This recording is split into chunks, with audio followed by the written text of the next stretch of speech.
Assalamualaikum anak-anak, kembali lagi bersama kakak.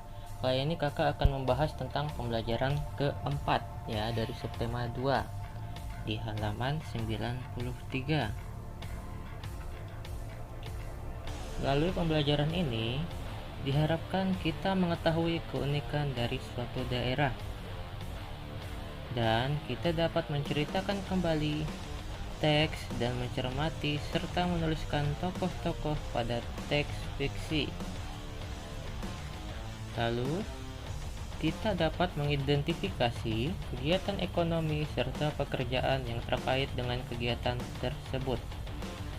Nah, yang terakhir, kita dapat mengetahui manfaat keberagaman karakteristik individu di lingkungan sekolah ya.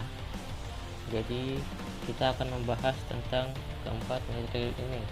Langsung saja ya, kita buka halaman 93. Nah, di sini ada si Made ya. Tahukah kamu daerah dengan julukan kota pempek? Kita pasti tahu kan pempek, makanan khas daerah Palembang. Daerah dengan julukan kota pempek adalah kota Palembang, Sumatera Selatan. Apa keunikan dari kota Palembang?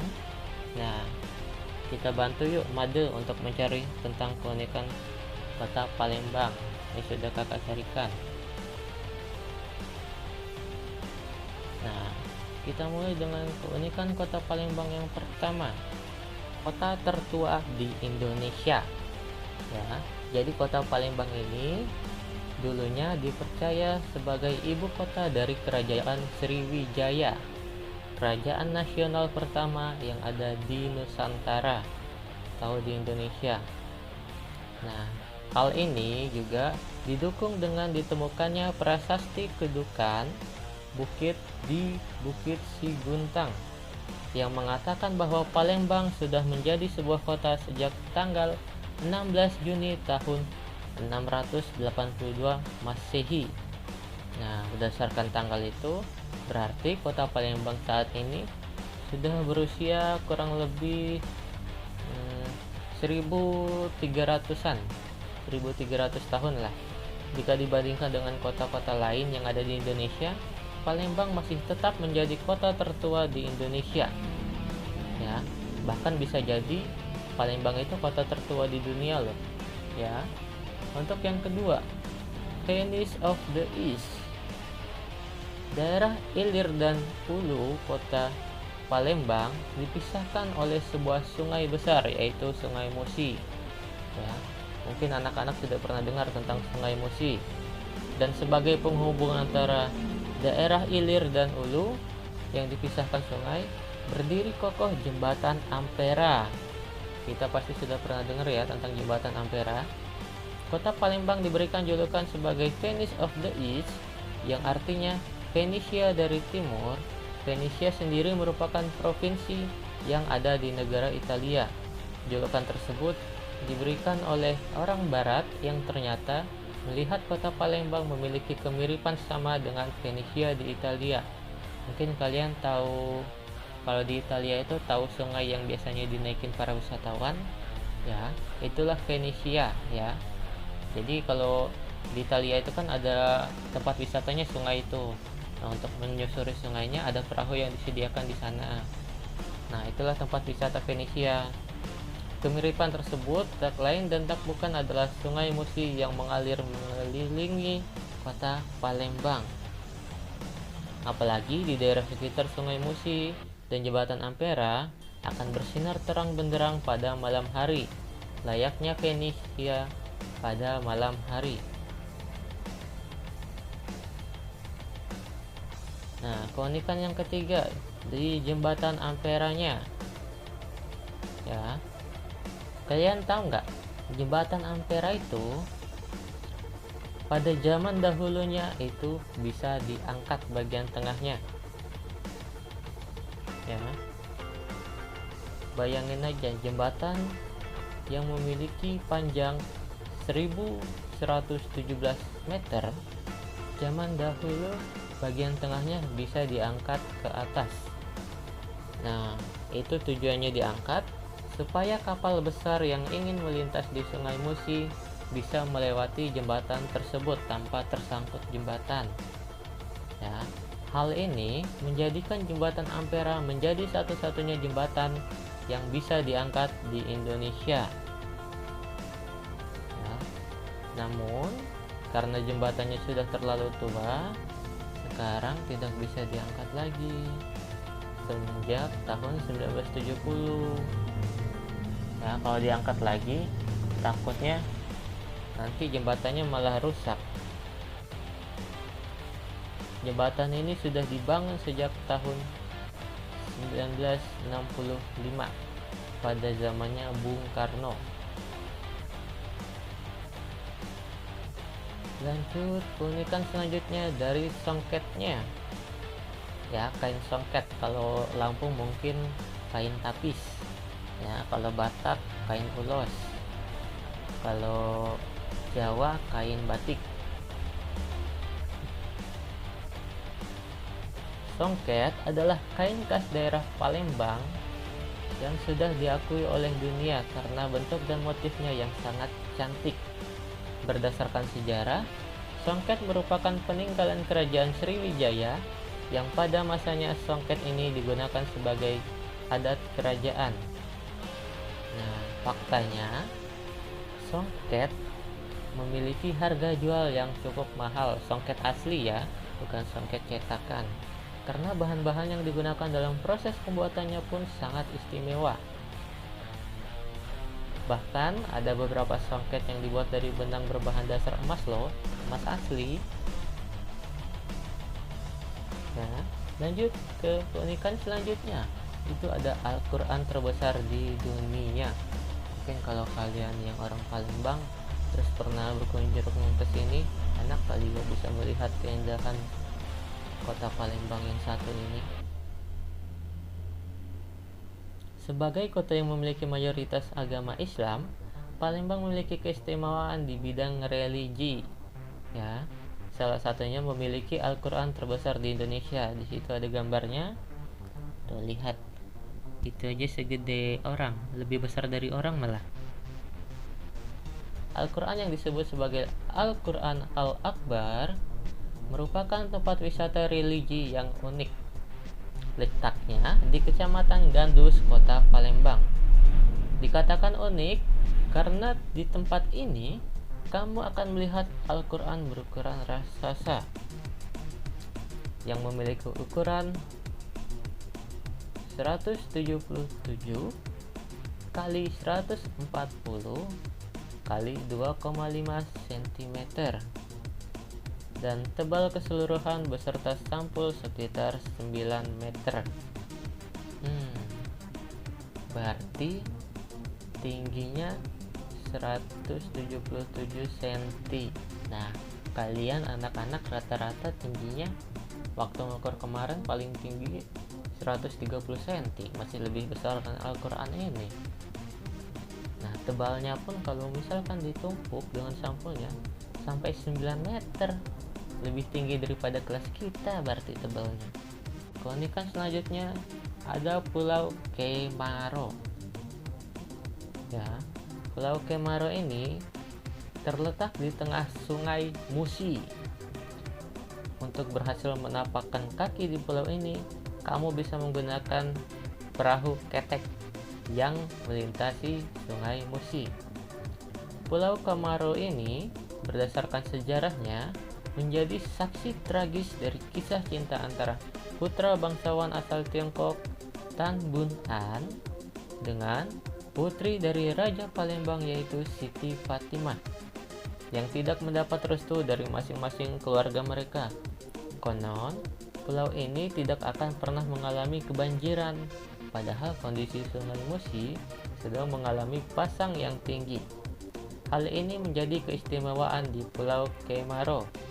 Pulau Kemaro sendiri selalu dikunjungi oleh wisatawan dalam negeri maupun luar negeri, baik untuk berwisata ataupun sekedar untuk berziarah ke makam Tan Bun An dan Siti Fatimah.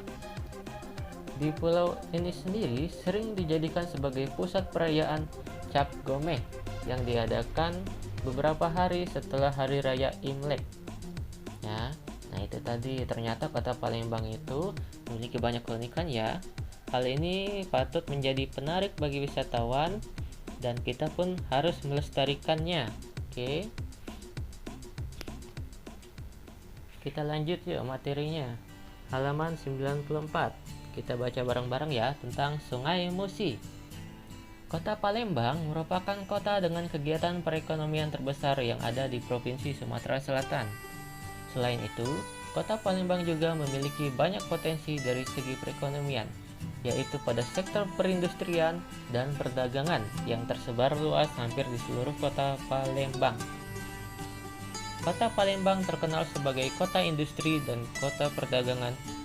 Posisi geografis Palembang yang terletak di tepian Sungai Musi dan tidak jauh dari Selat Bangka sangat menguntungkan.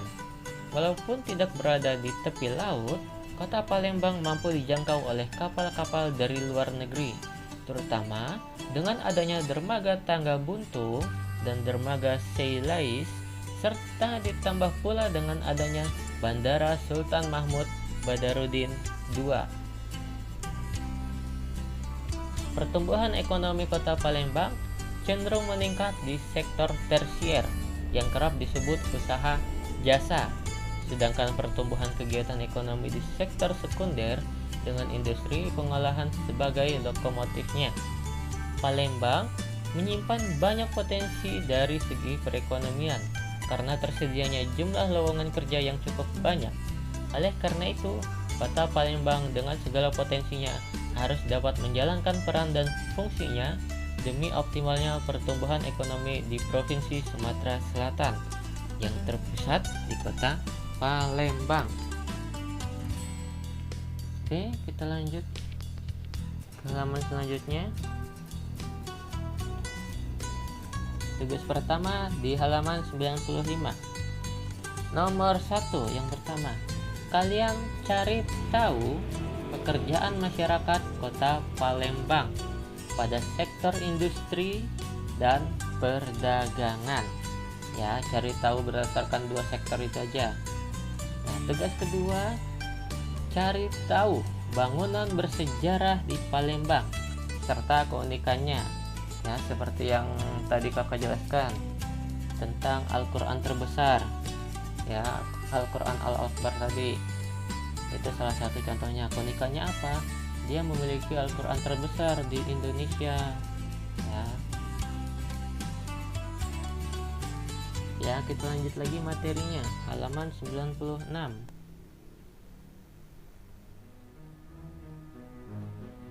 Di situ ada perintah bacalah teks fiksi mengenai kota Palembang. Kamu dapat memperoleh teks fiksi mengenai kota Palembang dari berbagai media. Nah, di sini sudah Kakak carikan ya tentang sejarah Palembang. Ya, kita baca bareng-bareng yuk. Asal-usul nama Palembang mempunyai beberapa versi. Salah satu versinya mengaitkan Palembang dengan kata dalam bahasa Jawa, limbang, yang berarti membersihkan biji atau logam dari tanah atau benda-benda luar lain. Pemisahan dilakukan dengan bantuan alat berupa keranjang kecil untuk mengayak tanah berkandungan logam dan biji di aliran sungai. Ya, jadi limbang itu cara tradisional dalam mencari emas atau biji logam. Ya, dan pa adalah kata depan yang dipakai orang Jawa untuk menunjuk suatu tempat berlangsungnya usaha atau keadaan. Versi ini terkait erat dengan peran Palembang pada masa lalu sebagai tempat mencuci emas dan biji timah. Versi lain menghubungkan Palembang dengan kata lemba yang berarti tanah yang dihanyutkan air ke tepi. Kota ini dianggap sebagai salah satu pusat dari kerajaan Sriwijaya. Serangan Rajendra Chola dari kerajaan Chola pada tahun 1025 menyebabkan kota ini hanya menjadi pelabuhan sederhana yang tidak berarti lagi bagi para pedagang asing.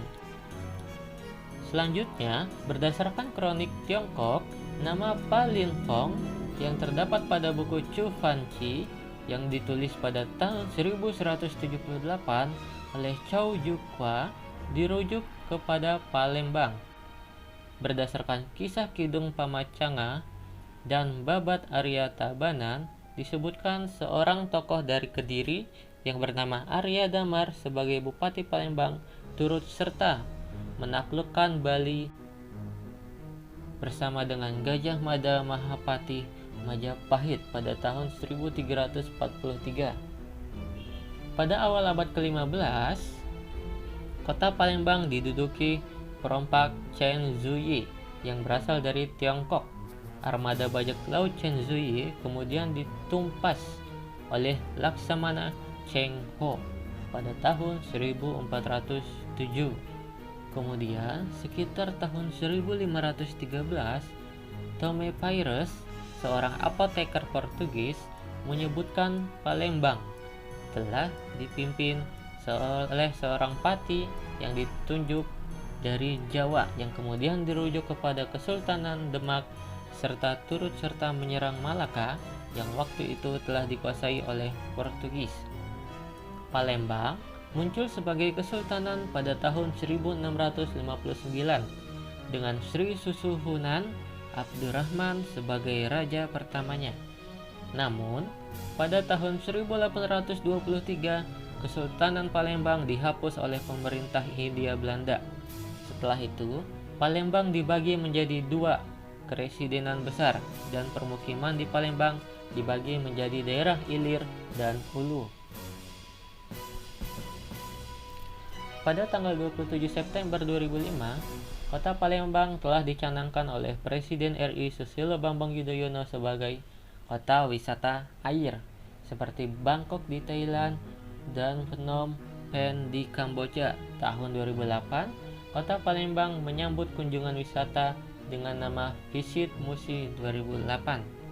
Nah, terus di bawahnya lagi ada Palembang menjadi salah satu kota pelaksana pesta olahraga 2 tahunan se-Asia Tenggara, yaitu SEA Games ada yang bisa baca nggak ini?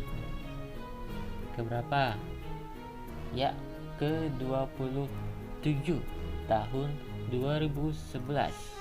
Nah, pada tahun 2018, Palembang dan Jakarta menjadi tuan rumah Olimpiade se-Asia, yaitu Asian Games pada tahun 2018 ya. Nah, di sini sudah kakak carikan teks fiksinya. Kalian tinggal mengerjakan tugas yang halaman 96. Yang pertama, menceritakan tentang apa teks fiksi yang dibacakan. Nah, dari teks yang kakak bacakan tadi, itu menceritakan tentang apa sih isinya ya. Nah, terus tugas yang kedua, adakah tokoh dalam teks yang kamu baca? Nah, dari teks yang kita baca tadi, ada tokohnya enggak? Kalau ada, tuliskan nama tokoh dan peranannya dalam cerita tadi. Oke. Kita lanjut lagi halaman 97. Kegiatan perekonomian kota Palembang itu ada 2 yang utamanya.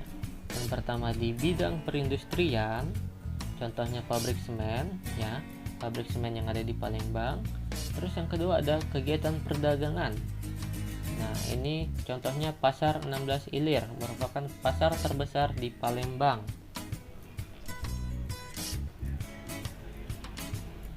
Nah, di sini kakak jelaskan, industri adalah suatu usaha atau kegiatan pengolahan bahan mentah atau barang setengah jadi menjadi barang yang memiliki nilai tambah untuk mendapatkan keuntungan ya. Jadi industri itu mengolah bahan yang tadinya belum bisa dipakai menjadi bisa dipakai. Contohnya kegiatan industri pembuatan handphone. Handphone itu nggak langsung jadi. Tadinya dia hanya dari komponen-komponen kecil lalu disusun sedemikian rupa, dirakit sedemikian rupa menjadi sebuah handphone ya. Jadi industri itu kegiatan mengolah barang atau bahan mentah menjadi barang jadi atau barang setengah jadi. Nah, tugas selanjutnya, tugas ketiga halaman 97. Yang pertama, nomor 1 di situ, siapa saja yang bekerja di pabrik semen? Kalian tuliskan. Kalian mungkin bisa bertanya juga ke orang tua kalian, ya. Yang kedua, sebutkan jenis kegiatan ekonomi di lingkungan Sungai Musi. Mungkin kalian bisa cari di internet, nanti minta tolong orang tuanya ya, jangan mencari sendiri. Nanti kalian bisa salah mencari informasi. Nah, yang ketiga, sebutkan usaha industri di daerah tempat tinggalmu dan apa saja pekerjaan di usaha industri tersebut. Ini juga sama, kalian harus bertanya kepada orang tua kalian, oke? Nah, yang terakhir, tugas keempat di halaman 98 ya. Di situ tentang mencari tahu bagaimana sikap kita terhadap perbedaan karakteristik. Oke, sekian dari kakak. Kurang lebihnya kakak mohon maaf. Wassalamualaikum warahmatullahi wabarakatuh.